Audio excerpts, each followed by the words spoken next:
Haqiqatda mehr bilan qurilgan xonadon kerak degan do'stlarimizga 11-metro bekatidan 300 metr chiqadigan joyda shundoqini 4 ta yonma-yon qilib qurilgan xonadonlarimizni bugun sizlarga ko'rsatib beramiz. Neoklassik uslubidan ta'mirdan chiqarilgan ekan, ikkitasi sotilib ketgan, necha pulga sotilganligini video davomida aytib o'tamiz. Avtomatik ochiladigan darvozalar orqali mana shunaqangi hashamatli fasad ko'rishingiz mumkin. Ichkarilari neoklassikga qilingan, hovlisi mana shunaqa chiroyli kafellar bilan yotqizilgan, yozgi oshxonalari, yashil maydonlari, avtomatik ochiladigan darvozalarni ko'rib odamni bahradil ochiladi. Mazza qilib yashaydigan xonadon ekan. Yozgi oshxonada palovxon torani qilib, ehson dasturxoniga qarindosh o'g'illarni chaqirib, mazza qilib o'tirishga albatta Alloh yetkazsin. Binochiga kirishni albatta boshlaymiz. Videoni boshlashdan oldin bitta like bosib qo'yinglar. Sizlarga ham mana shunaqangi shinamgina mehr bilan qurilgan xonadonlar nasibi ro'z aylasin. Binochiga kirishimiz bilan bizni mana shunaqangi neoklassikka hol kutib oladi. Devordagi panolarga, ramkalarga alohida ahamiyat beringlar. Patologiyaga qarasanglar, o'rtoqlar, ajoyib bir shakllar berilgan. Oppoqqina zinalarimiz orqali ikkinchi qavatimizga chiqiladi. Holdan ro'parasida mana shunaqa mehmonxonani ko'rishingiz mumkin. Panorama oynalari orqa hovlisiga qaragan, orqa hovlisiga ham archalar ekib qo'yib, chiroyli qilib qo'yishibdi.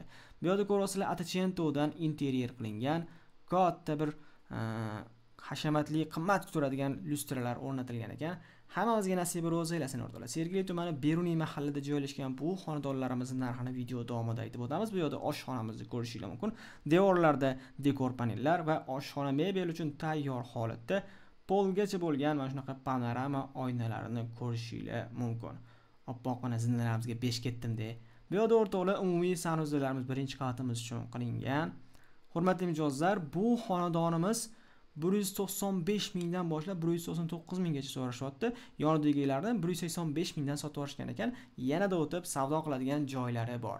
Bu yerda alohida hojatxona, alohida yurish xonalarini ko'rishingiz mumkin. Otaxon, onaxonlarimizga bu yerda yotoqxonalarimiz qilingan. Qaranglar o'rtoqlar, burchakda joylashsa zo'rda. Ko'chasi ham keng ekan.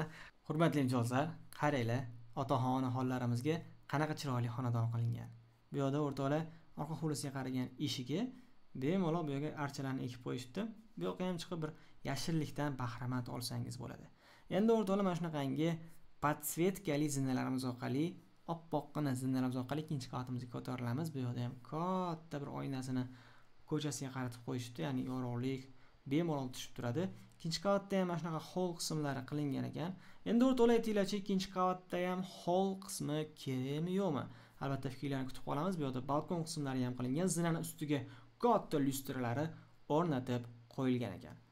Narxni aytdim o'rtoqlar, 195 mingdan boshlanyapti. Arzidimi yo'qmi o'rtoqlar? Qarang, shuncha mehnat, shuncha ustalar ishlagan, mehnatlariga birdan 5 gacha baho beringlar. Ikkinchi qavatda umumiy sanuzlarimiz qilingan va bu yerda farzandinglar uchun birinchi yotoqxonani ko'rishingiz mumkin. Tanlangan aboylariga fikrlarni kutib qolamiz. Cherdaga chiqadigan joylari bor. Bu yerda mana alohida hojatxonasini ham ko'rishingiz mumkin bo'ladi.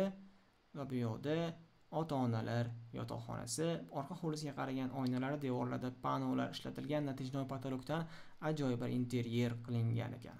Hurmatli mijozlar, bu xonadonimiz siz uchun maxsus chiroyli qilib qurilgan xonadon.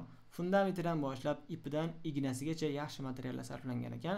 Ota-ona yotoqxonasini bu yerda balkon qismlari ham bor ekan. Xudo xolasa uy olsam, o'g'il uylantiraman degan onaxonlarimizga mana shunaqangi chiroyli, shinamgina xonadonlar, hech kim yashamagan yangi xonadonlar nasibi ro'za aylasin.